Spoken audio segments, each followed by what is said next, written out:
Tezkor va shoshilinch xabar. Assalomu alaykum hurmatli tomoshabin. O'zgidromet markazi 10 dekabrdan 13 dekabr kunlariga ob-havo ma'lumotlarini e'lon qiladi. Ushbu kunlari respublikamizning barcha viloyatlarida havo biroz bulutli, ba'zi joylarda o'zgaruvchan bo'ladi. Qoraqalpog'iston Respublikasi, Xorazm, Buxoro, Navoiy viloyatlarida ushbu kunlari yog'ingarchiliklar kutilmaydi. Faqatgina 11 dekabr kunlari ba'zi joylarda yomg'ir yog'ishi mumkin. Yomg'ir qorga aylanadi. Ba'zi joylarda tuman tushib turadi.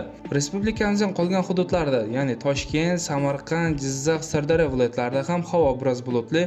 10 dekabr kuni kechasi va ertada ba'zi joylarda yomg'ir yog'adi. 11dan 13 dekabr kunlari esa yog'ingarchiliklar kutilmaydi. Tuman tushib turadi. Qashqadaryo hamda Surxondaryo viloyatlarida ham havo biroz bulutli, asosan yog'ingarchiliklar kutilmaydi, tuman tushishi kuzatiladi. Respublikamizning vodiy hududlari, ya'ni Andijon, Farg'ona, Namangan viloyatlarida ham havo biroz bulutli. 10 dekabr kuni kechasi va ertada ba'zi joylarda yomg'ir yog'adi. 11-13 dekabr kunlari esa yog'ingarchiliklar kutilmaydi, tuman tushib turadi.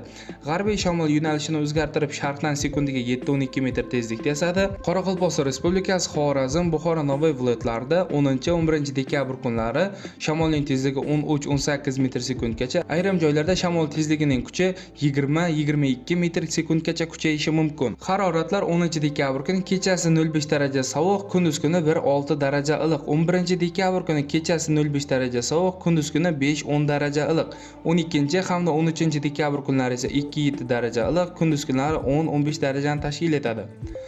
Respublikamizning tog'oldi va tog'li hududlarida ham havo biroz bulutli, vaqti bilan yomg'ir yog'ishi, yomg'ir qorga aylanishi mumkin. Ba'zi joylarda tuman tushib turadi. G'arbiy shamol yo'nalishini o'zgartirib sharqdan sekundiga 7-12 metr tezlikda esadi. Haroratlar 10 dekabr kuni kechasi va kunduzi 2-7 daraja sovuq, 11 dekabr kuni kechasi 5-10 daraja sovuq, kunduz kuni 2 daraja sovuq, 3 daraja iliq. 12 hamda 13 dekabr kunlari kechalari 05 daraja sovuq, kunduz kunlari 2-7 daraja iliq bo'ladi. Sizlarga yetkazmoqchi bo'lgan xabarlarim shulardan iborat edi. E'tiboringiz uchun rahmat, sog' bo'ling, salomat bo'ling.